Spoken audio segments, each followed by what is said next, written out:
Hello and welcome to the Publicly Challenged Podcast. I'm your host, Luke Oswald, and I hope you join me on my quest for knowledge to become a better hunter, angler, and forager. Stick with us, and who knows, maybe we will learn something together. Before we get to the show, I just want to mention a few things. Initial Ascent packs, they're awesome. I used a 2K all last season. I'm still using it now for stuff. I'm going to be using it for training for prepping for my hunt and getting some miles in with some weight on my back.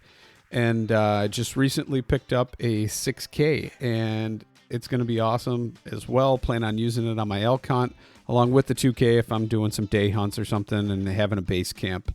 But if I'm packing on my back and going in there, depending on where I'm at, I'm going to be using that 6K. Dennis and Joe are amazing people. What's awesome about that company is you can reach out to them, and they're the ones who are going to answer your call and actually talk to you about their product. And you're going to even get a handwritten note from them thanking you for your purchase and wishing you luck on that hunt.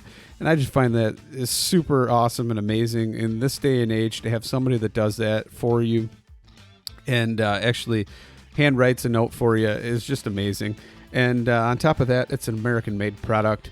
And one thing about this podcast is, and myself, is just that anything that's American-made that I can support or get behind and it's a quality product, I'm going to talk about it. This is not a paid promotion. I'm honestly just talking to you about an amazing pack. So check them out. If you don't have one or you're looking for a pack, give them a try. You'll like it for sure. And then on top of that, we're going to talk about treelineacademy.net. Treelineacademy.net is the most comprehensive e-scouting course ever made.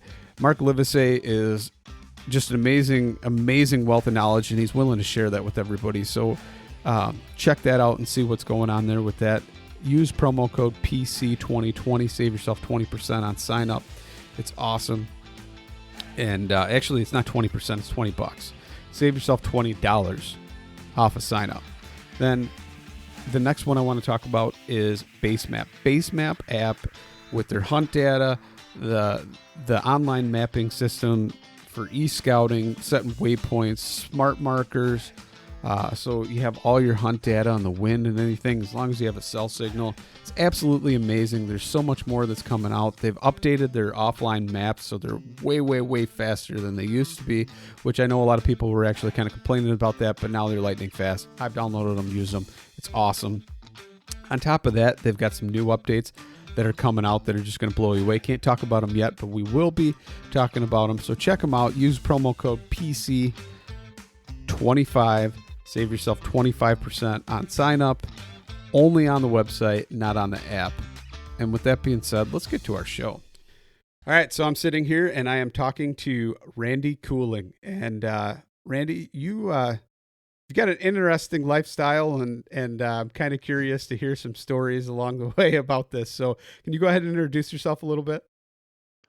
Yeah, I actually, my job for 42 years is working on elevators and escalators, and I retired in January. And about a year and a half ago, I purchased Safari Tuff, and I manufacture bow cases, back quivers, finger tabs, and some other things. And I'm starting to come out with some other products and working on new ones. But that's been my real passion. It seemed, and I have a very bad hunting habit, and that probably seemed more like my job than my job to my wife and other people, because I got it worked out. So I was going hunting about between 12 and 14 weeks a year, getting off my regular job to do it. Yeah, I was fortunate they'd let me take it off, actually. You and I are going to have to talk after this podcast so we can figure out how I can get that much time off. You got to be willing to take it unpaid.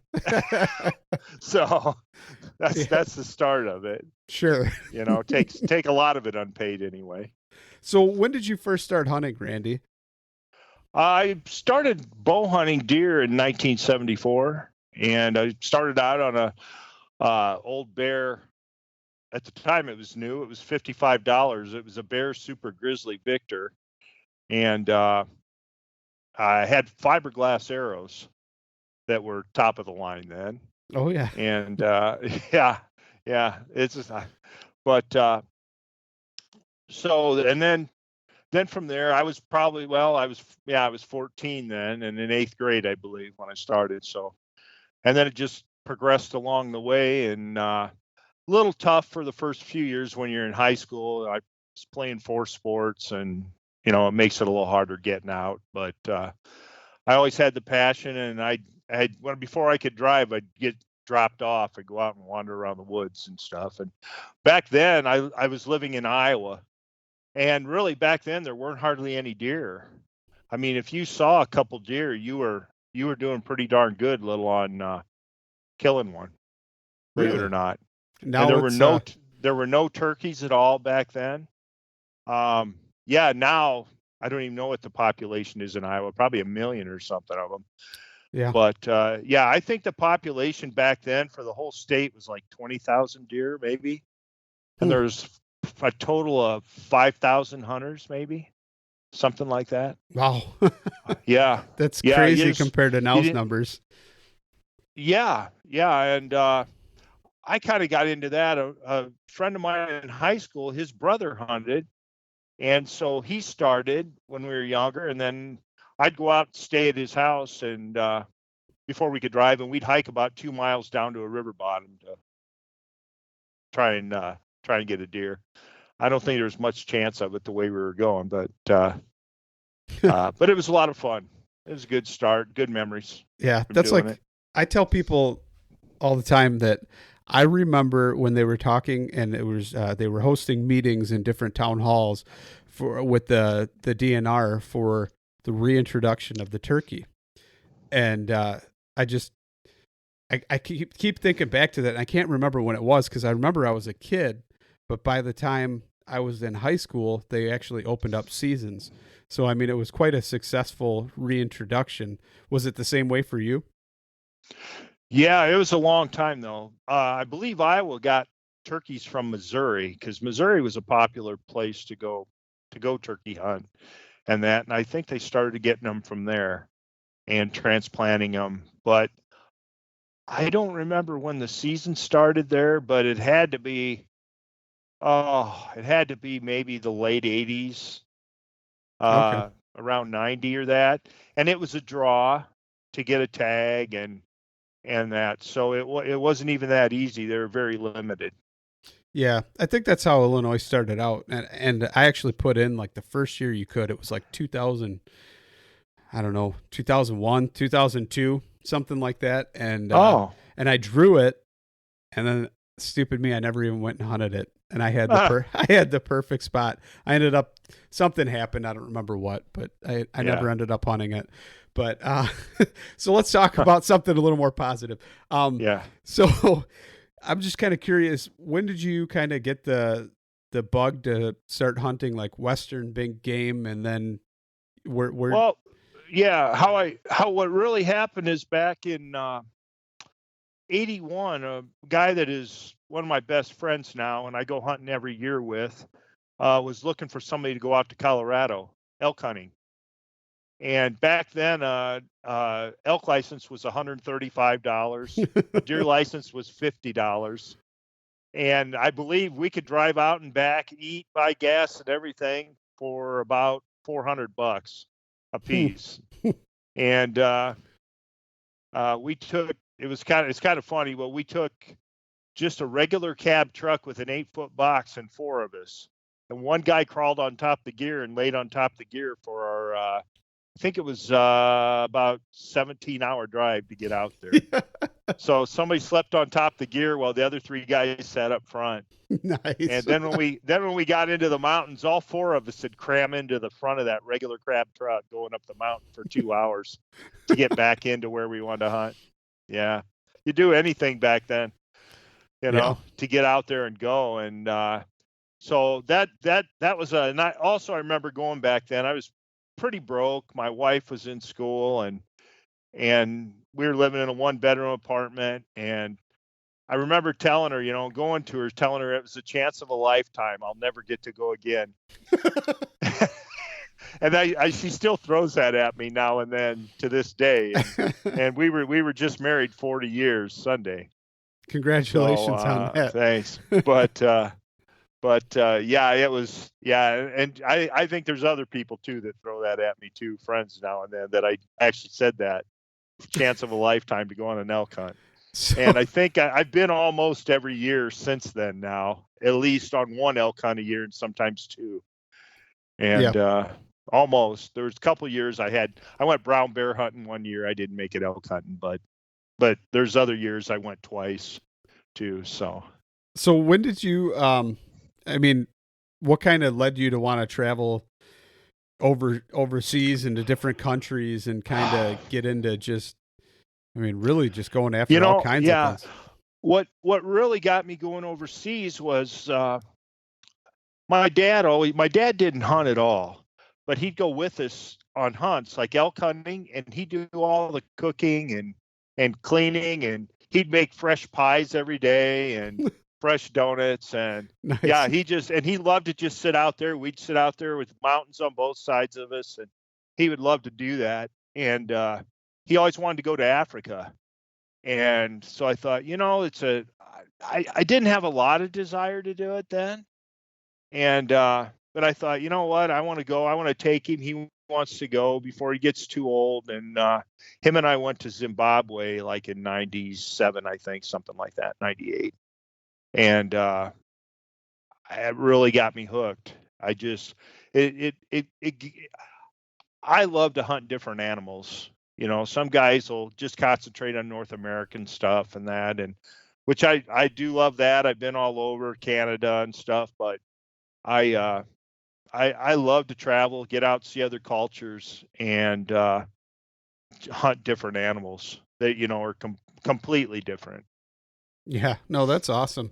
It's always kind of intrigued me because, like you and I were talking a little bit about earlier, that I always watch the Fred Bear videos, and I've got the complete series of them all, and I every once in a while watch them, and you like the tiger in India and everything, but at the same time, I watch him go pheasant hunting, and just think, man, you know what? I don't even need to leave anywhere to go do that, but there's always that kind on the back burner. But at the same time, I still need to kill my first elk. So like, it's, yeah. there's a lot of other things I need to do, but, maybe one day I'll get to that status to where I can actually do all those things.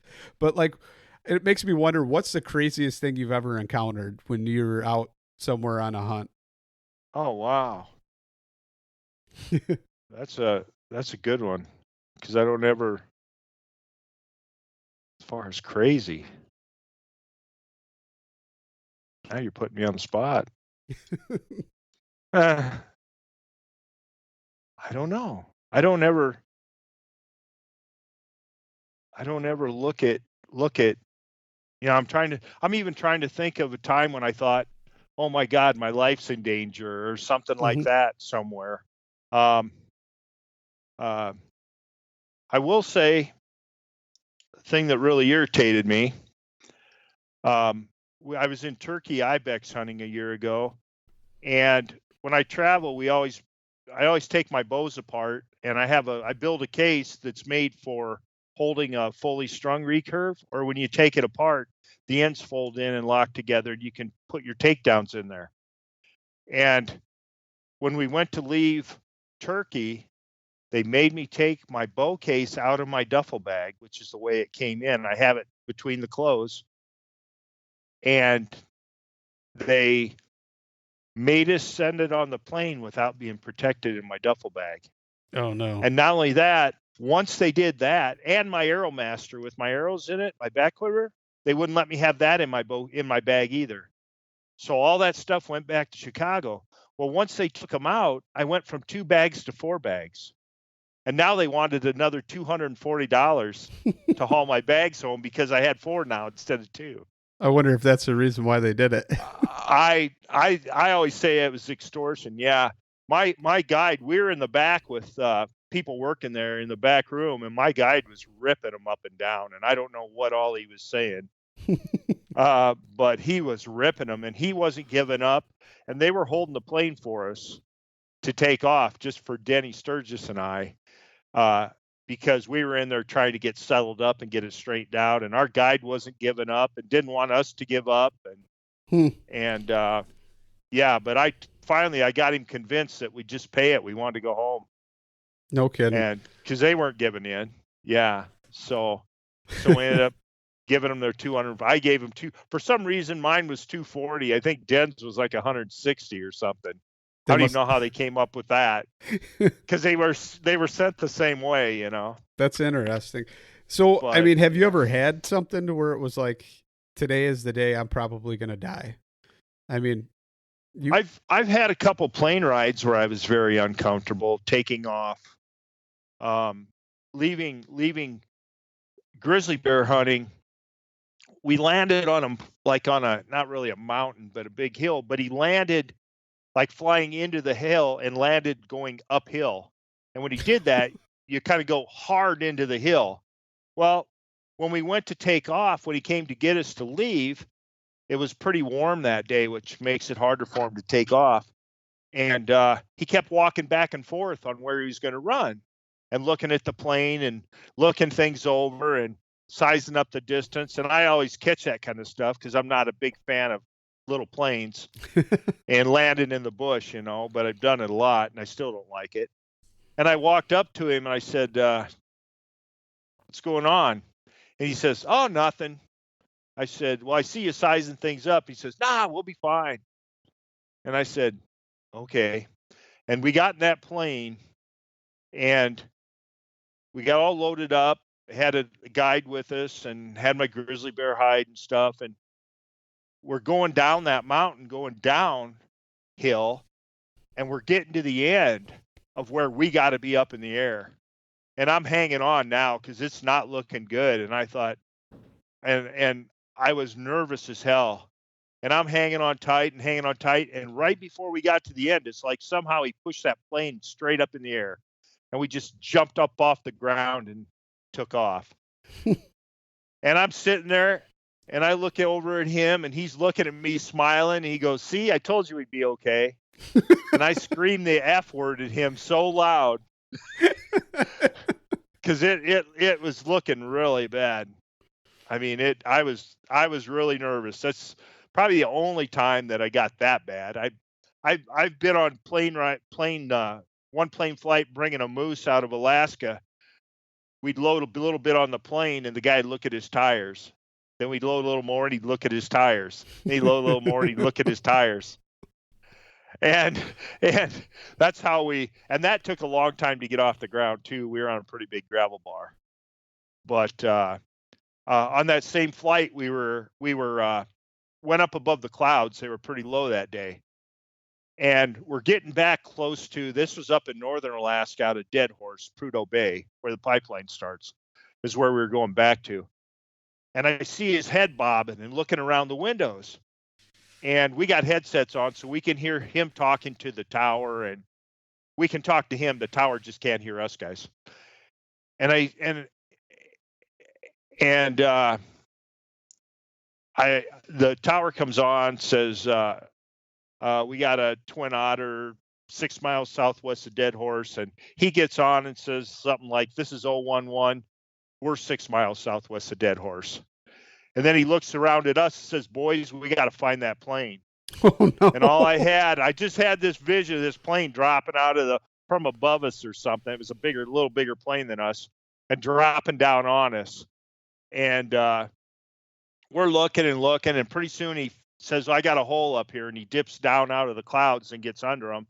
And that plane comes out about the same time, the clouds just north of us a little bit and landed. And, you know, stuff like that, I'm sure it was no big deal. But when you're not, you know, doing that or in control is the biggest thing, you know, and that's maybe why I don't like that kind of stuff, because you have no control at all. No, you know, you're just sitting there. But whatever happens. Kind of seems like a lot of the hunts you do, though. I mean, that's kind of your main mode of transportation, isn't it? Yeah. I mean, a lot of water landings. I like water landings better. I've landed on a lot of gravel bars, but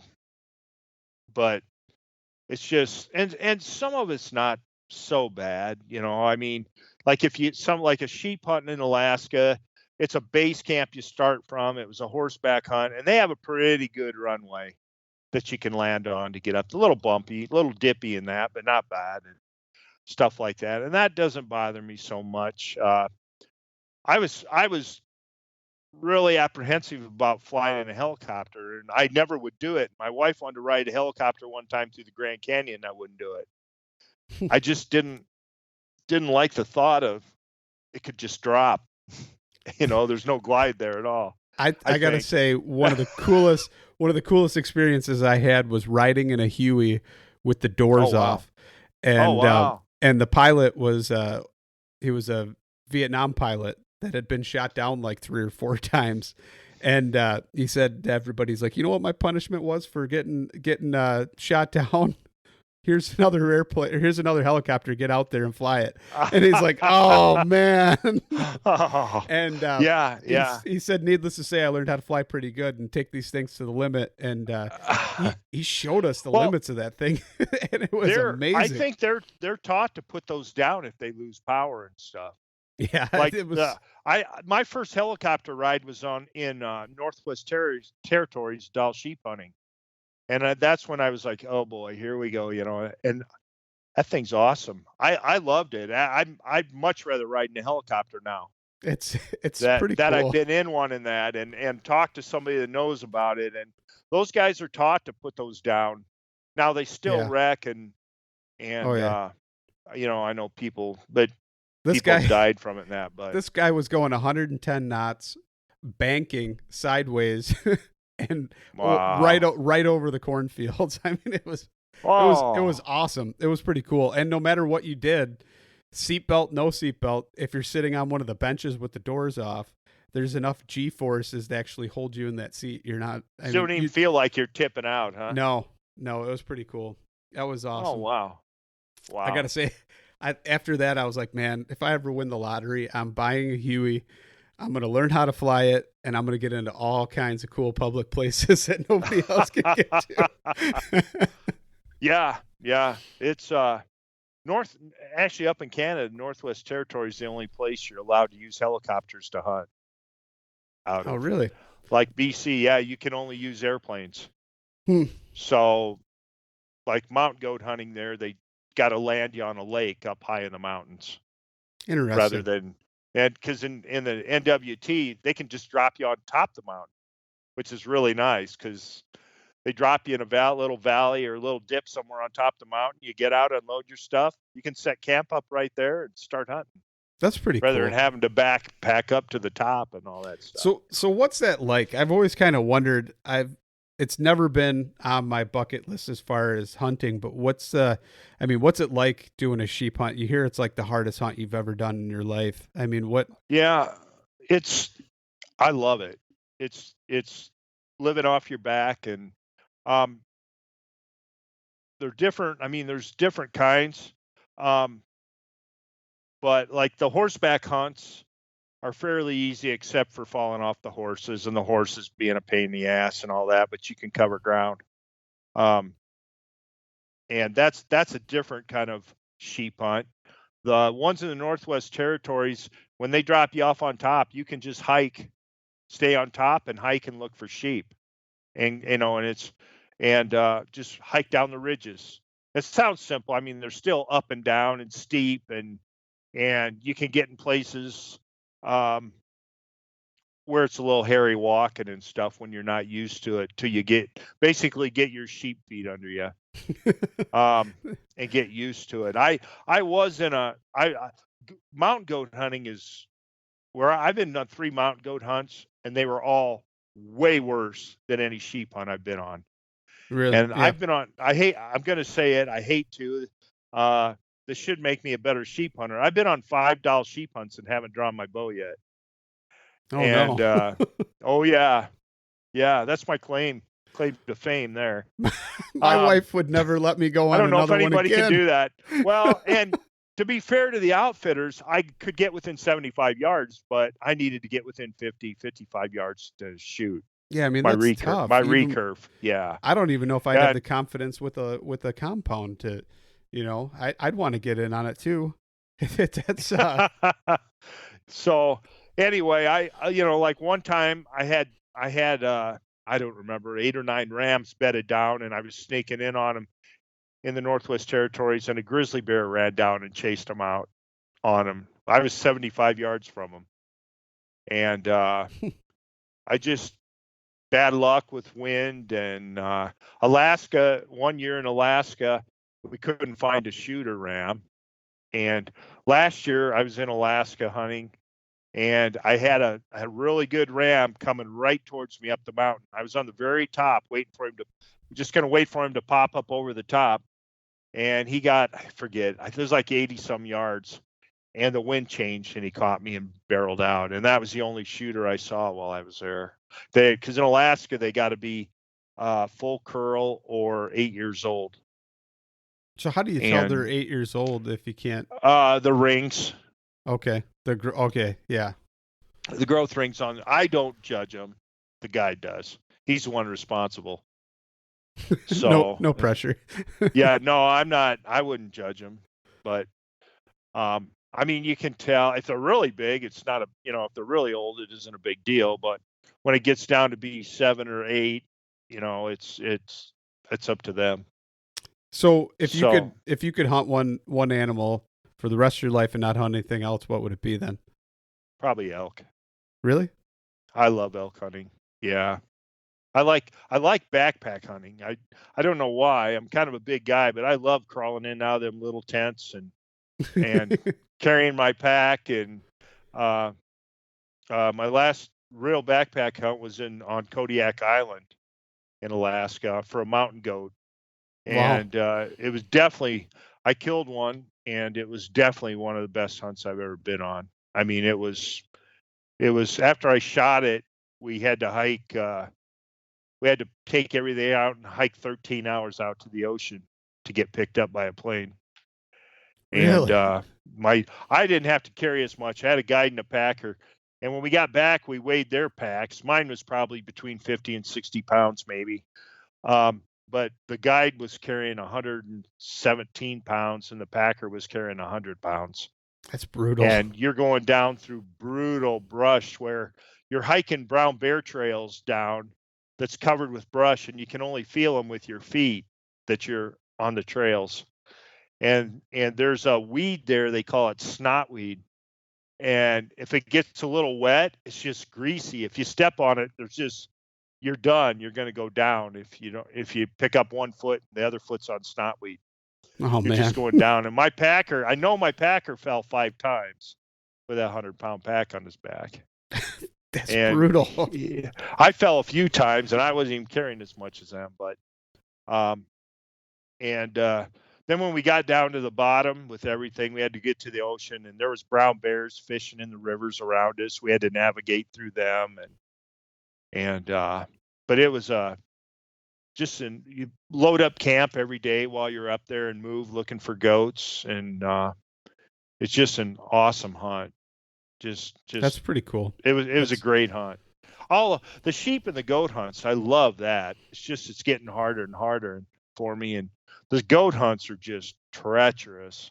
Actually, on that goat hunt, they wanted to walk a ledge. We were up on top on like kind of a knife top.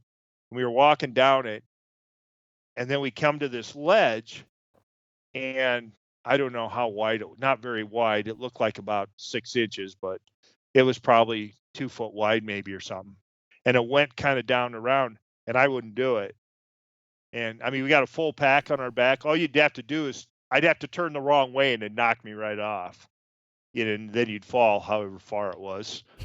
It was far enough you're going to die. Let me put it that way. Oh, that's always great. And so I told him, I said, I don't want to do that, guys. They go, what? You don't?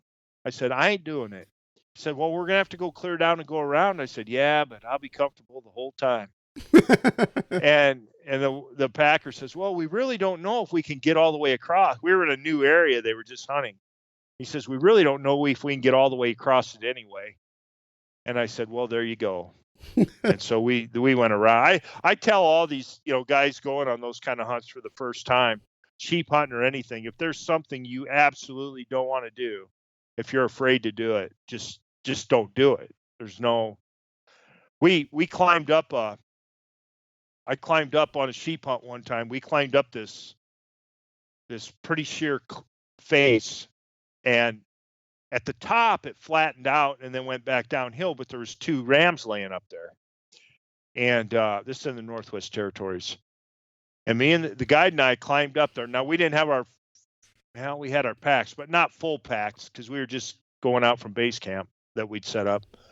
But we got up to the top, and it was probably about 60 feet up, maybe 70 feet up. And when we got up there, what looked like it was a 3-foot ledge was about 6 feet. So I helped him up over the top, lifted him up to get him over the top. And then I had to get over, and I was sitting there and I was trying to grab the grass edge and it'd tear away. And pretty soon his foot come out. He says, "Grab my leg." And so I reached up and I grabbed his leg, and he was hanging on to a big rock up there. And I pulled myself up over the top by grabbing his leg. But that was a place we had to go. I couldn't go back. You couldn't go back down. Going up is anywhere. Climbing up is way easier than going down. That's what I was going to ask you. Is how the heck? Yeah, you have control going up. Going down, you can lose control so easy. So how did you end up getting down? Oh, we just walked around. It angled down. The only reason we went up that direction is because there were sheep laying up there, and the wind was right. Otherwise, we would have just went around, and we could have walked right up it. It was no big deal. It was just a matter of how we had to get there. Nice. And it didn't look too bad till we started climbing it. I mean, halfway up there, I had to. He got over. These rocks were just so sheer, and took my stuff, and then I had to like keep one foot planted and swing my whole body around and get the other foot planted. And he grabbed my hand, and I was sitting there like spread eagle on across these rocks, and then had to get momentum to pull my body back over to the other side. That was one of the hairier, and that falling there probably wouldn't have died. It would have hurt really bad. Yeah, but hurt really bad depending on where you are, Randy. Yeah, could be really bad. Yeah. But so I'm kind of curious. You talk about how you kind of tell all these, newer guys or guys that it's their first time doing something like that to make sure if they're not comfortable with it, don't do it. But what's some advice you would give a newer hunter, a hunter that's going on these different trips in the backcountry like that? Like, what's your advice as far as gear or one thing that you learn that you just take with you all the time? One thing I carry with me all the time, no matter where, if I'm just out hunting elk for the day or anywhere, I don't care where I go, I take a good bivy sack that weighs and that it'll pull up over your head. I mean, if you get stranded for the night, at least you can crawl in that out of the weather. And they only weigh, you get a good one, they weigh about a pound is all. Yeah. So you can put it in the bottom of your pack and always have it ready. I've only used it one time, and for staying out like that, and that was in the Northwest Territories. We were 4 hours from camp and on some sheep. And basically, I was too lazy to hike 4 hours back to camp and get up the next morning and hike 4 hours back up to those sheep. I can't say I blame you. So I told the guide I wanted to stay out there all night and sleep in the rocks.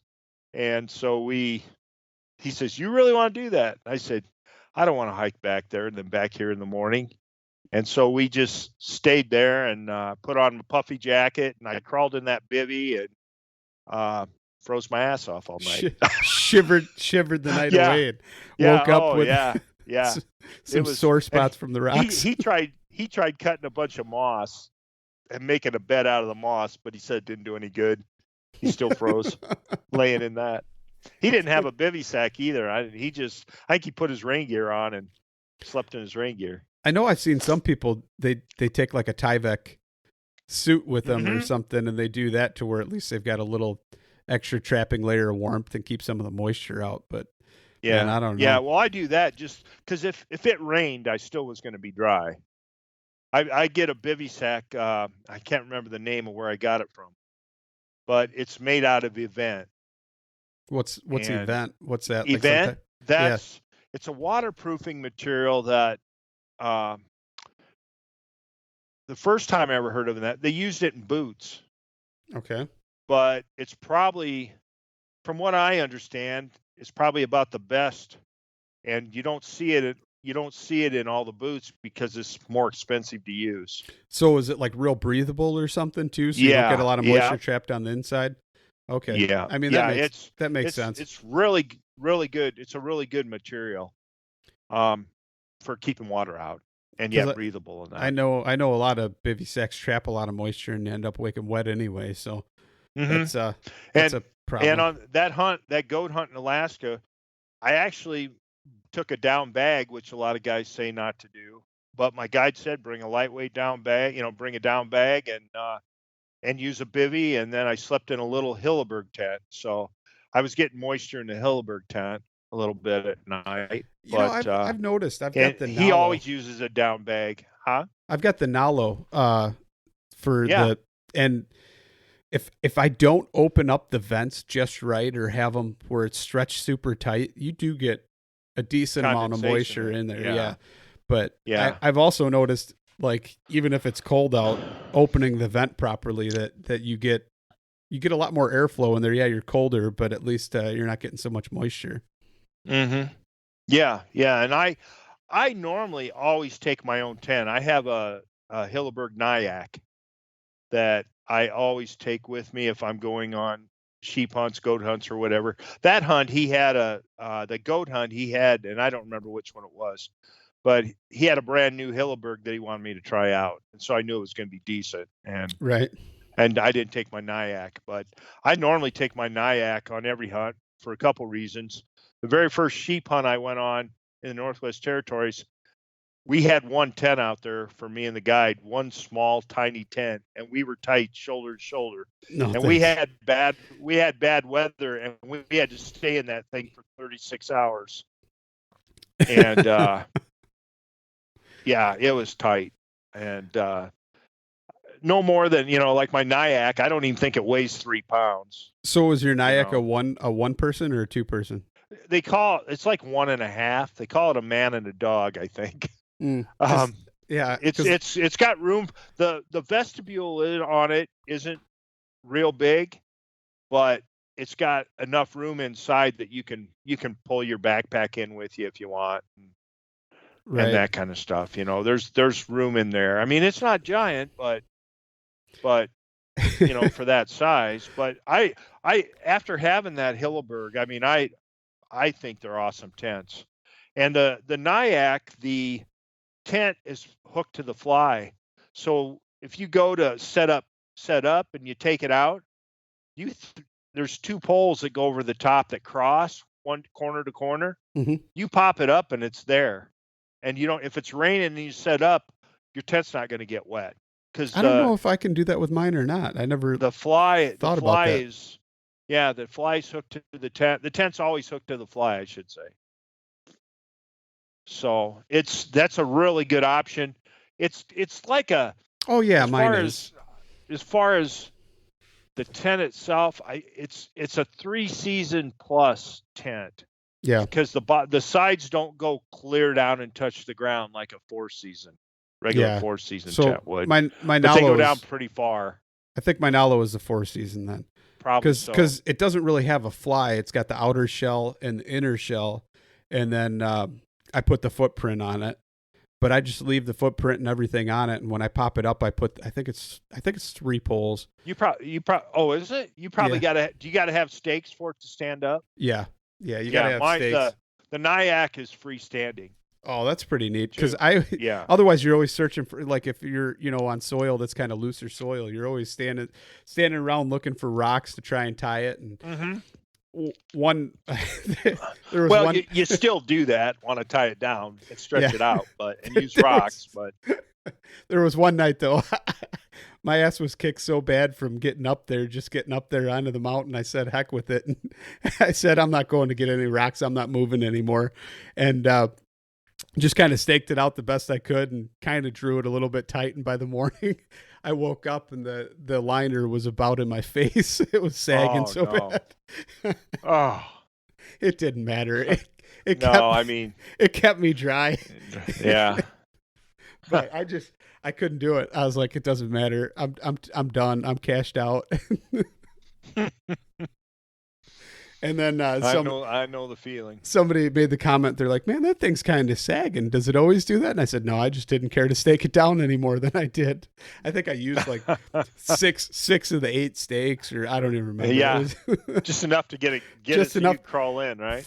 Yeah, pretty much to throw my pack in the vestibule and lay down and go to sleep. But yeah. So have you ever used any of those shelters or got into that kind of thing? It always kind of makes me leery about the whole open floor where there's no. Yeah, well, for one thing, I hate mice getting into my stuff. I don't like mice crawling on my forehead at night. Um, I've stayed in them, and it was fine. I mean, I've stayed in some floorless shelters. I had a guide in Alaska that had one.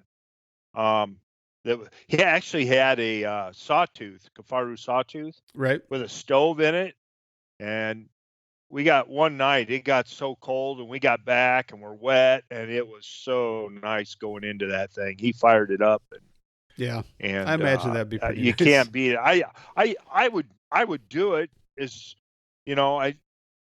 there's a place where there's a lot of mosquitoes, I don't really want to do that either, but Yeah. they definitely have their purpose. They're nice and light, and I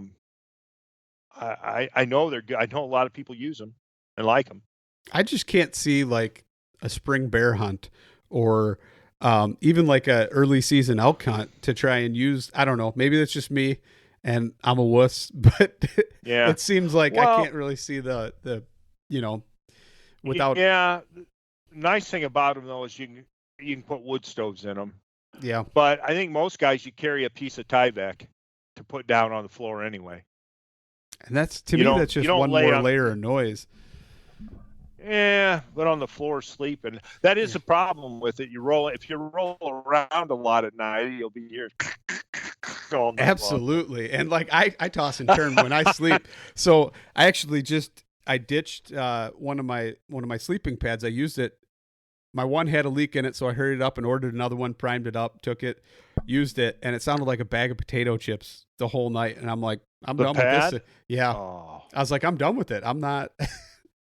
I gave it wow. one chance. I'm not trying to, you know what I mean? It's just, it made that much noise. I said, if I can't sleep at night, I'm not using it.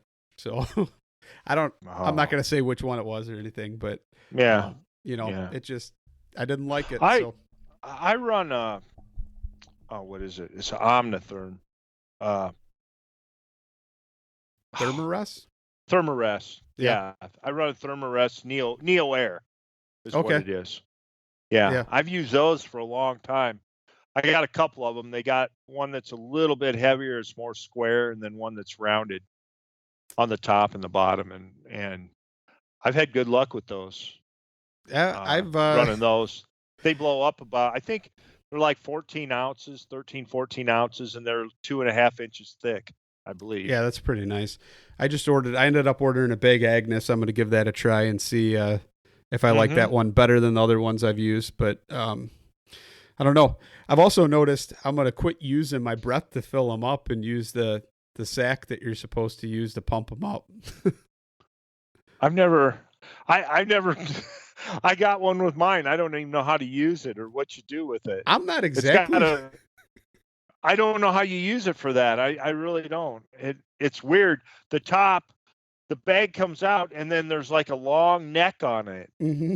And it's open. A continuation of the bag. It's open. I don't know. Weird. How do you hook it onto anything or do anything? So I just played with the Big Agnes one, and it came with one, and I ordered the other one because it was the ultra lightweight one. And I'm definitely carrying the ultra lightweight one versus the other one because it's almost as heavy as the sleeping pad. But But so you take it, and it's weird. You like fold the top and you push it in, and then you like let it open the top again, and you can almost grab it in your hand and just like compress it enough to where it'll hold some air, and you push it down and it pushes air, and it takes a little bit longer. But I'm starting to think I'm starting to think that it'd be better because now you don't have your breath condensing in there as bad. Now it's just air. Oh, I hate having to fill them up in the middle of the night, or you roll them up and then they're frozen when you try and blow them up again because all your breath in there. That's terrible. I hate blowing them up at like 11,000 feet. or 11.5 is where I hate blowing them up at. Where you can't breathe Next thing anyway. you know, I'm dizzy and spinning around. Can't stay on my knees. You know. Nice. So, Randy, I got to ask you though. So, is there any advice that you'd give like a newer hunter or people going on trips and doing all kinds of cool things in the back country? Yeah, one thing is, don't go and worry about the money that you spent on if you're going to get something or not. You know, you hear that a lot from guys that, oh, if I spend that much money, I got to get something. Well, you don't. and and uh you just, you're hunting with a bow. uh it's just possible things aren't going to work out. As you know, if you're going hunting, hunting is hunting, and not shooting normally, depending on what you're after. I mean, there's things you can go hunt where, you go to Africa, you know you're going to get shoot some stuff, you know, get Yeah. shots at stuff and that. You gotta wait, you gotta pass up a lot of animals, but eventually stuff comes in that you can shoot. Um, but you can't, you don't want to let that overwhelm you, that feeling of having to get something, or getting down to the end of the hunt, you're going, oh my god, I spent $2,000 on this hunt and I don't have an animal. Well, that's the way it goes. You know, what are you going to do? You can't let it consume you. So, what do Believe you? me, $5 sheep hunts and I haven't drawn my bow. Yeah. So, how do you convince your wife then to? Let's ask you that. You know, What's the best advice on that? my wife and I, when it comes to the hunting and stuff, it's kind of a don't ask, don't tell Oh kind of a boy. thing. I don't volunteer information, and she doesn't ask me, but she knows it costs a lot to do it and stuff and that. But it's I don't know how else to put it. She's busy with her own career and stuff, and so I don't know. She's a good woman, I'll tell you that. That's awesome. Doesn't nag. Yeah, never nags. And I got it coming sometimes, really big time too. And she stays real calm about stuff. That's pretty But good. So, can we talk about some of the new products that are coming out, or no?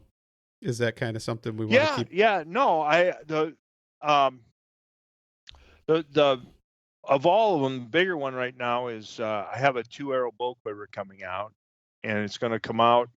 It's kind of to complement the back quiver, if you want to, and it's so lightweight that you can tune your bow with that quiver on and an arrow or two even. But normally I'd tune it with one arrow, and because you're going to be pulling an arrow out of it to shoot it. Right. So I tune my bow and paper tune. I always paper tune, and you tune your bow up with that and take it on or off. If you don't want to have a bow quiver on during the summer and stuff, you can always throw that on. And your bow should still be in tune, or really really close to it. I tried mine with it, and my bow shot the same with or without it on. And I'm hoping to have that out in the next month. Hopefully in the next month. Guys have been asking me about it and asking about it, and right now the first one coming out is going to be a side mount, where it mounts on recurves that have the inserts mounted in the side of the riser for 1024s. Right. And it's just a thumb screw, the 1024 thumb screw, that's going to hold it on. And so and then I'll have a limb mount coming out a little bit later. But I'm waiting for the factory. I should be getting the arms for it from the factory. Supposed to get them this coming Monday, so it should be very close. Nice. But and then for the Aeromaster, guys have asked for a better strap that goes across your chest, and probably by next week I'll be having a new one come out that you can replace. Oh, excuse me, I'm going to sneeze. A new one that you can replace the old one with if you want. That's going to be padded and wider, and because of the edge on it, if the strap gets against your neck, if you're just wearing a t-shirt, it won't be so sharp and be able to work into your neck. Nice. So I'll have those, and that'll be an option when people order them if they want to add that on, or it'll work on any of them, any of the older ones. So guys could just buy that and put it on if they want. And Randy, and no, go ahead. Nope.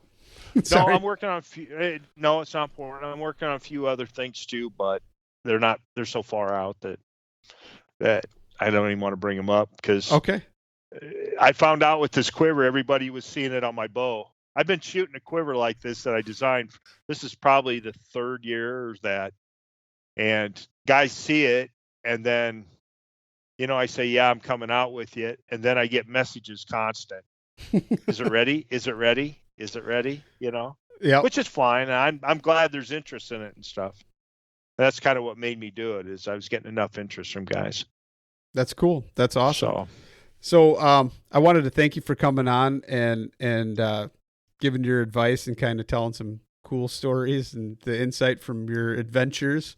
Could you tell everybody where they can find you and your products and everything? Sure. You can go to my website, safarituff.com, and Tuff is TUFF. It's safarituff.com. I'm on Instagram at Randy_cooling, and also at Safari Tuff, and Facebook is Safari Tuff and just Randy Cooling on there. Awesome. So, yeah. And anybody I'm the one that answers the phone for everything. If anybody has any questions, they can just go to safarituff.com, go to the contact page, and there's an email there, and also my personal phone number. So if you call Safari Tuff, I'm the only guy. I'm doing it. I got help, and I got some good help with the company, but I handle everything as far as business goes, that direction. That's awesome. Randy, I appreciate you coming on and talking to me, and thank you so much. Yeah, thank you very much. It was a pleasure. I appreciate it.